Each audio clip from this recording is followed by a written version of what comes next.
కాళేశ్వరం ప్రాజెక్టుపై కాంగ్రెస్ ప్రభుత్వం చేస్తున్న దుష్ప్రచారాన్ని మాజీ మంత్రి హరీష్ రావు తీవ్రంగా ఖండించారు. మేడిగడ్డ దగ్గర బ్యారేజ్ కట్టొద్దని నిపుణుల కమిటీలు ఎక్కడా చెప్పలేదని, కేవలం మేడిగడ్డ నుంచి నేరుగా మిడ్మానేరుకు నీళ్లను తరలించడం సాధ్యం కాదని మాత్రమే పేర్కొన్నారని స్పష్టం చేశారు. కేసీఆర్ హయాంలో నిర్మించిన ప్రాజెక్టులపై కక్ష సాధింపు చర్యలు మానుకుని తక్షణమే పంపింగ్ ప్రారంభించాలని కోరారు.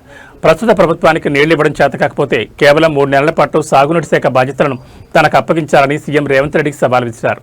ఆ 3 నెలల్లోనే మోటార్లను ఎలా నడపాలో, ఎండిపోతున్న తెలంగాణ పొలాలకు నీళ్లు ఎలా ఇవ్వాలో తాను చేతల్లో చూపిస్తానని హరీష్ రావు ఛాలెంజ్ చేశారు.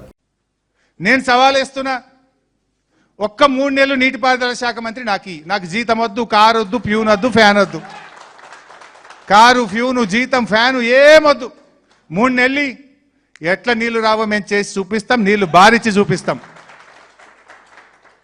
పదవి నేను కొత్తగా చేస్తలేను, 13 ఏళ్ళు చేసిన మంత్రిగా. నాకు కొత్తగా ఏదో పదవి అవసరము లేదు, పదవి కోసము కాదు. నువ్వు సవాల్ విసిరినవు కనుక మాట్లాడుతున్నా. 1-2 నెలలు 3 నెలలు ఈ కన్నెపల్లి మోటార్లు ఆన్ చేస్తాం, బరాబ్బర్ ఎల్లంపల్లికి నీళ్లు తెస్తాం. ఒకవేళ నీళ్లు లేకపోతే శాశ్వతంగా రాజకీయాల నుంచి నేను తప్పుకుంటా. I will leave politics.